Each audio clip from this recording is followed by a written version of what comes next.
Siamo in barca con gli amici del Piovego. Ciao Alessandro, grazie. Ciao, grazie a voi di essere benvenuti. Dove siamo? Siamo sul Piovego, ci dirigiamo verso il centro di Padova e siamo a bordo di un sandalo 4 remi restaurato dagli amici che si occupano non solo della promozione della voga alla veneta ma anche del mantenimento dei saperi, della conoscenza, della manutenzione delle barche tradizionali venete. Adesso ci dirigiamo verso il bastione di Castelnuovo, sul Piovego, che è un canale artificiale scavato dai Padovani nel 1209 e che ci porterà appunto verso quello che era prima Porta Portello e poi successivamente il centro di Padova. Voi collaborate anche con il comitato Mura di Padova, del resto il rapporto fra i bastioni e l'acqua è potentissimo. Beh, diciamo che io sono solito dire che le due associazioni sono complementari, come sono complementari i due elementi, le mura e l'acqua nascevano insieme per difendere e nel contempo aiutare ed arricchire la città.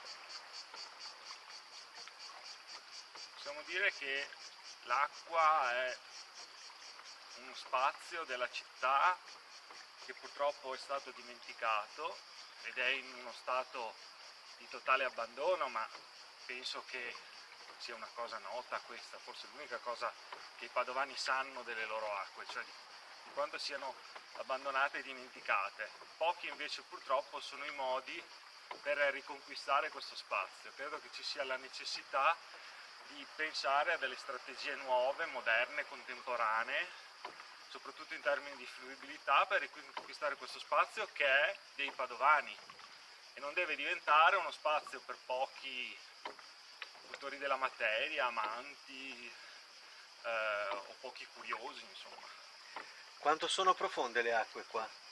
È purtroppo molto poco. Dico purtroppo perché, come tutti i canali artificiali, anche il Piovego tende ad interrarsi e quindi con le mancate manutenzioni si perde la profondità dell'alveo e quindi gradatamente, come tutti i canali, tende ad interrarsi e quindi questa cosa vuol dire che noi tendiamo anche a perdere l'acqua. Questa è probabilmente la cosa più grave.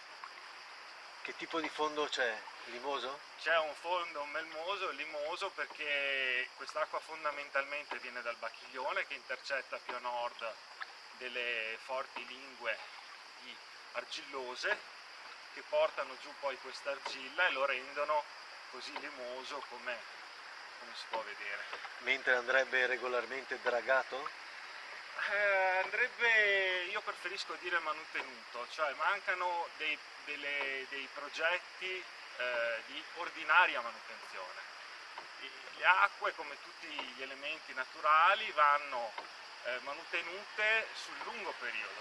Gli interventi che vengono fatti, diciamo, straordinari o puntuali, sono costosi e poco efficaci e il risultato purtroppo è sotto gli occhi di tutti.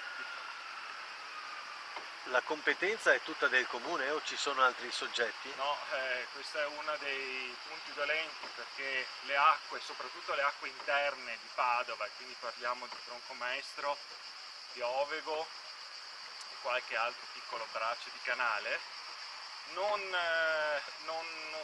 hanno come riferimento il consorzio di bonifica, bensì il Genio Civile che è un ente regionale, c'è un ente di controllo, ma solo di controllo, che sono i sistemi territoriali, che è un altro ente regionale, e poi diciamo per la parte degli argini, però anche qui c'è una forte ambiguità, sarebbero di competenza del comune.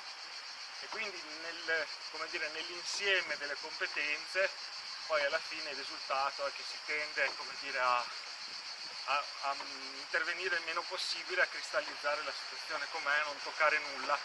Il risultato è quello di prima, cioè che magari, come dire, si abbassano i costi di intervento o comunque si lasciano un po' le cose così, però i padovani perdono il contatto con le loro origini storiche ed ambientali. Potrebbe essere un paradiso per sport fluviali o è eccessiva come immagine? Ma io sono solito dire che a Padova con l'acqua siamo all'anno zero, quindi quando si è all'anno zero il primo passo secondo me è quello di riconquistare lo spazio ed essere consapevoli che c'è, prima cosa, e noi siamo ancora distanti da questo momento. Poi quando l'avremo riconquistato allora penseremo a quante possibilità ci sono. Le possibilità sono tantissime, questa potrebbe anche essere una di quelle. Voi che tipo di gite organizzate? Allora, noi diciamo che cerchiamo in realtà di fare rete, cioè di legarci a tutti gli operatori che ci sono in città e le associazioni che si occupano di cultura, in qualche modo che si occupano della cultura di Padova in special modo, e di creare degli eventi assieme. Il museo multimediale è uno di questi, è un esempio proprio classico. Con il Comitato Mura, che è sicuramente l'associazione più complementare alla nostra, abbiamo creato un evento nel quale ognuno, come dire, per la sua parte concorre alla possibilità di fruire e comprendere questo tipo di spazio e capire anche meglio quanto sia importante la storia di questi spazi.